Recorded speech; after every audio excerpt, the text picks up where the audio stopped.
Baik,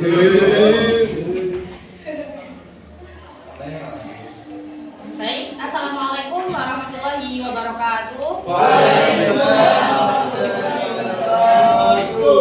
Selamat malam dan salam sejahtera bagi kita semua. Alhamdulillahirobbilalamin, wassalatu wassalamu ala asyrofil anbiya'i wal mursalin sayyidina wa maulana Muhammadin wa ala alihi washabbihi ajma'in, amma ba'd. Yang terhormat Bapak Yang Setiawan MPD selaku dosen pengampu mata kuliah pengantar studi Islam dan juga teman-teman sekalian yang berbahagia. Terima kasih atas kehadirannya pada kesempatan kali ini. Semoga kita semua selalu dalam keadaan sehat. Amin. Mari kita semua panjatkan puji syukur kehadirat Allah SWT. Karena beliau kita bisa berkumpul pada kesempatan yang baik ini.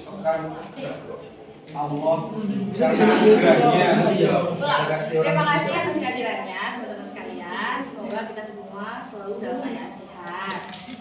Mari kita panjatkan puji syukur kehadiran Allah SWT karena kita bisa berkumpul pada kesempatan yang baik ini. Perkenalkan, saya Ina Marhamah yang bertugas sebagai moderator, dan di sebelah saya Syahidul Amania. Tujuan dari presentasi kali ini adalah untuk menambah wawasan dan juga pemahaman teman-teman sekalian tentang Al-Quran sebagai dasar hukum Islam. Materi akan disampaikan oleh saya sendiri dan juga dua rekan saya. Selanjutnya kita akan masuk pada latar belakang. Bisa disimak di PPT ya teman-teman. Siap. Simak di PPT Kak. Di PPT dibuka semua. Asik cheese. Ya. Bahasan yang pertama kita bahas adalah latar belakang. Hukum Islam memegang peran sangat penting sebagai fondasi dalam kehidupan umat muslim karena menjadi pedoman utama dalam menjalankan kehidupan secara moral, sosial, dan juga spiritual. Sebagai sistem hukum yang bersumber dari ajaran Islam, hukum Islam mengatur hubungan manusia dengan Allah dan juga manusia dengan manusia lainnya. Merupakan kerangka aturan yang menyeluruh mulai dari aspek ibadah, muamalah, hingga hukum pidana dan keluarga.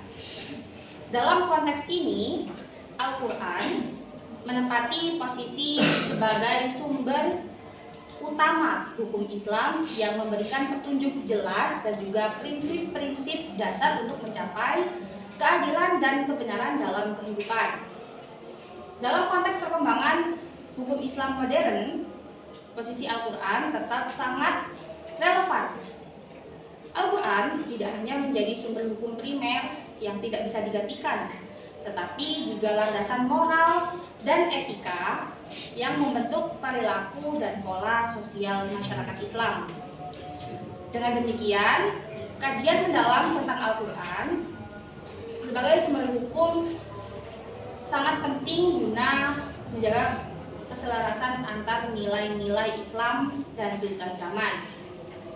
Jadi kesimpulannya, pentingnya hukum Islam bagi fondasi kehidupan umat muslim terletak pada fungsinya sebagai pedoman hidup yang menyeluruh dan sistematis, di mana Al-Quran berperan sebagai sumber utama yang memandu seluruh aspek hukum dan juga moral. Pesan ini sangat krusial khususnya dalam menghadapi perkembangan dan tantangan hukum Islam di era modern ini, sehingga diperlukan pemahaman dan implementasi hukum Al-Quran yang bijak dan kontekstual demi terciptanya keadilan dan kesejahteraan umat. Di materi ini kita akan menjawab 4 pertanyaan, yakni yang pertama, bagaimana kedudukan Al-Quran sebagai sumber hukum Islam? Yang kedua, apa saja dalil yang memperkuat fungsi Al-Quran Al-Quran sebagai sumber hukum. Yang ketiga, bagaimana peran dan penerapan Al-Quran dalam sistem hukum Islam modern.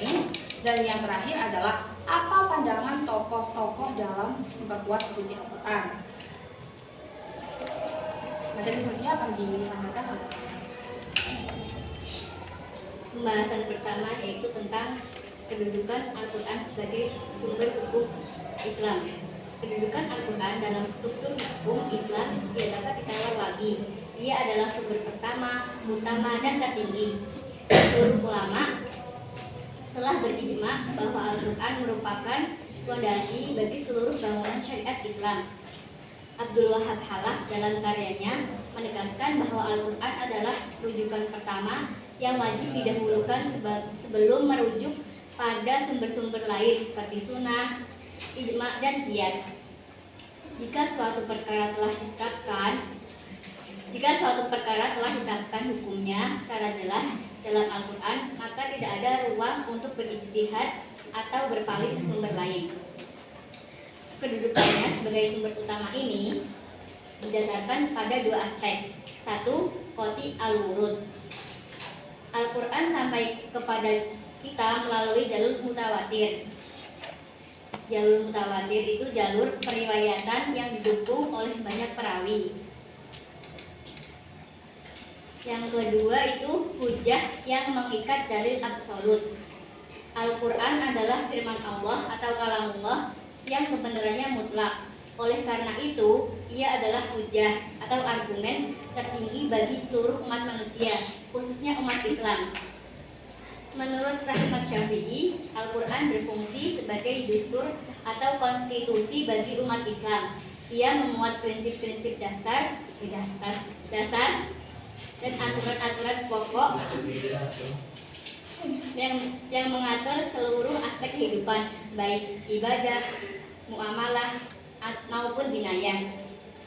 Sumber hukum lain seperti sunnah berfungsi sebagai bayan atau penjelas terhadap ayat-ayat Al-Quran yang masih bersifat global. pembahasan kedua, yakni dalil-dalil yang memperkuat fungsi Al-Quran sebagai sumber hukum. Kewajiban menjadikan Al-Quran sebagai sumber hukum utama tidak hanya didasarkan pada kesepakatan ulama, tetapi diperintahkan langsung oleh Al-Quran sendiri atau dalil nakli. Apa teman-teman? Banyak ayat yang secara eksplisit menegaskan fungsi ini. Abdul Karim Zaidan dalam bukunya yang berjudul Al-Wajiz fi Usul Al-Fiqh mengemukakan beberapa ayat kunci. Salah satu yang paling fundamental adalah Al-Quran surat An-Nisa ayat 59. Surat apa teman-teman? An-Nisa. Yang artinya, wahai orang-orang yang beriman, taatilah Allah dan taatilah Rasul dan ulil amri atau pemegang kekuasaan di antara kami. Kemudian, jika kamu berbeda pendapat dengan sesuatu, maka kembalilah kepada Allah atau Al-Quran dan Rasul atau sunnahnya. Zaidan dalam bukunya menjelaskan bahwa perintah kembalikanlah kepada Allah adalah perintah tegas untuk merujuk kepada Al-Quran sebagai pemutus perkara saat terjadi perselisihan. Dalil lain yang menunjukkan konsekuensi bagi yang mengabaikan hukum Al-Quran adalah Al-Quran surat Al-Maidah ayat 44. Surat apa teman-teman? Artinya, barang siapa tidak memutuskan perkara menurut apa yang diturunkan Allah, maka mereka itulah adalah orang-orang kafir. Mahmud Shaltut dalam bukunya yang berjudul Al-Islam Aqidah wa Syariah menafsirkan ayat ini sebagai peringatan keras bahwa mengingkari atau menolak berhukum dengan Al-Quran dapat merusak fondasi keimanan. Ayat ini menurut Shaltut menegaskan superioritas Al-Quran sebagai undang-undang yang wajib diterapkan. Untuk pembahasan yang nomor 3, yaitu peran dan penerapan Al-Quran dalam sistem hukum Islam modern. Jika kita lihat di era modern saat ini, tentunya sangat jauh berbeda di saat zaman Rasulullah. Di zaman Rasulullah, tidak ada itu yang namanya elektronik atau perbankan dan bayi cloning dan sebagainya. Jadi, apakah Al-Quran yang turun dari 14 abad yang lalu itu bisa menjawab semua persoalan di sini? Bisa kan, Pak? Teman-teman? Bisa. Bisa. Ya. Jawabannya memang Al-Quran itu masih sangat relevan untuk dibuat dan menjadikan pedoman di era modern saat ini. Jadi, contohnya seperti hukum siber.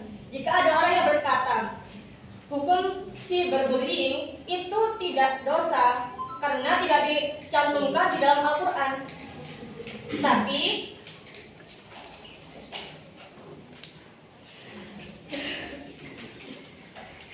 jadi bagaimana cara menjawab orang yang berkata seperti ini? Jawabannya, kita harus mengkiaskan dengan ayat-ayat yang sama. Maksudnya itu secara artinya atau maknanya itu sama dengan hukum dari cyberbullying tersebut. Jadi kita bisa mengkiaskan dengan Quran surat Al-Hujurat ayat 9 yang artinya, wahai orang-orang yang beriman, janganlah suatu kaum mengolok-olok kaum yang lain, karena boleh jadi mereka yang diolok-olok itu lebih baik daripada mereka yang mengolok-olok. Dan ada juga Quran surat An-Nur yang ayat 19 yang artinya, sesungguhnya orang-orang yang ingin agar perbuatan yang keji itu tersebar di kalangan orang-orang yang beriman, bagi mereka azab yang pedih di dunia akhirat. Jadi memang Al-Quran itu tidak dicantumkan semua hal yang ada di dunia modern saat ini. Tetapi jika kita mengetahui makna asli dari Al-Quran tersebut, kita bisa mengetahui mana yang benar dan mana yang salah. Jadi bisa disimpulkan jika cyberbullying itu tetap menjadi dosa karena membuat orang yang dibully tersebut itu sakit hati dan berujung hal-hal yang negatif lainnya. Oleh karena itu, Al-Quran ini masih sangat relevan di dunia modern saat ini. Jadi kesimpulannya,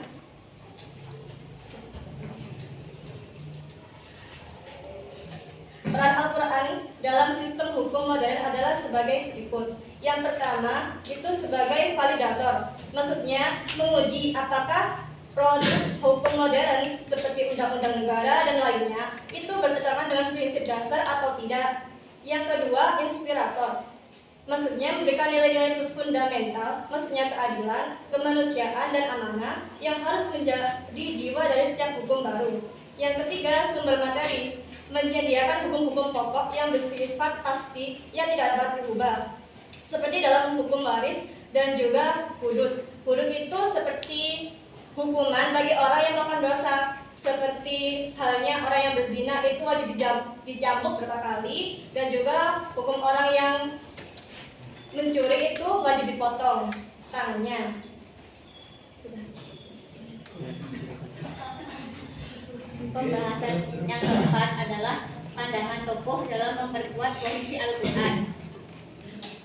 Konsensus para ulama, baik klasik maupun kontemporer, sangat kokoh dalam menempatkan Al-Quran di posisi tertinggi. Perbedaan di antara mereka umumnya pada otoritas Al-Quran, melainkan pada metodologi interpretasi. Yang pertama adalah pandangan klasik atau representatif. Imam Syafi'i, yakni pendiri mazhab Syafi'i,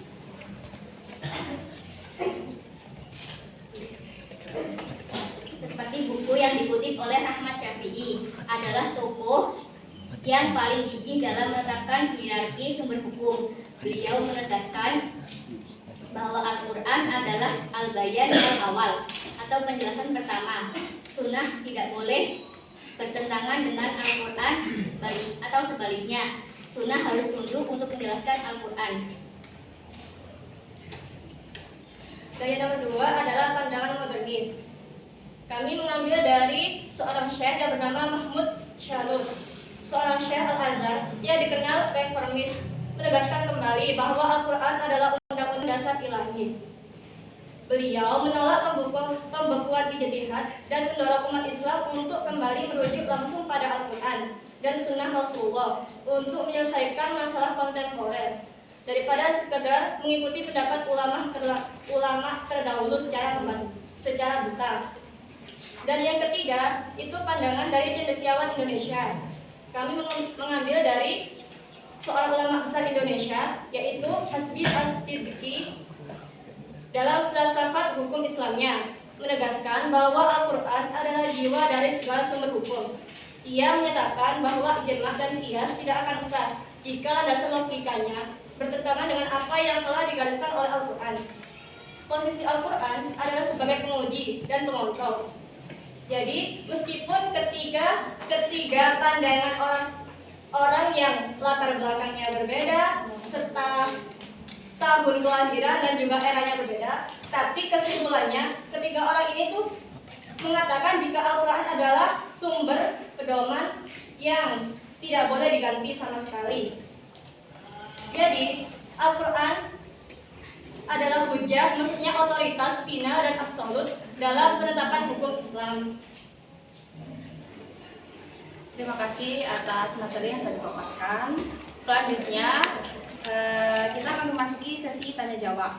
Jadi yang perlu teman-teman ingat adalah kelompok kami hanya menerima 2 pertanyaan dari laki-laki 1, laki-laki 1 dan perempuan 1.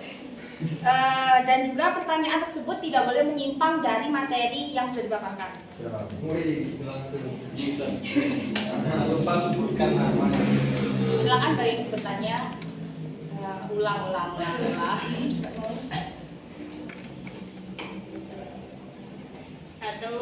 2, Belum. 1, 2, 3. Ulang. Ada sih dulu. Ini. Cowok doang, terus cewek doang. Oh iya, coba dulu.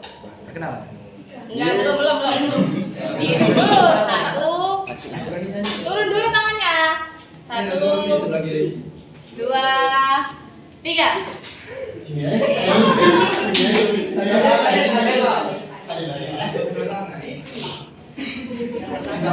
Langsung.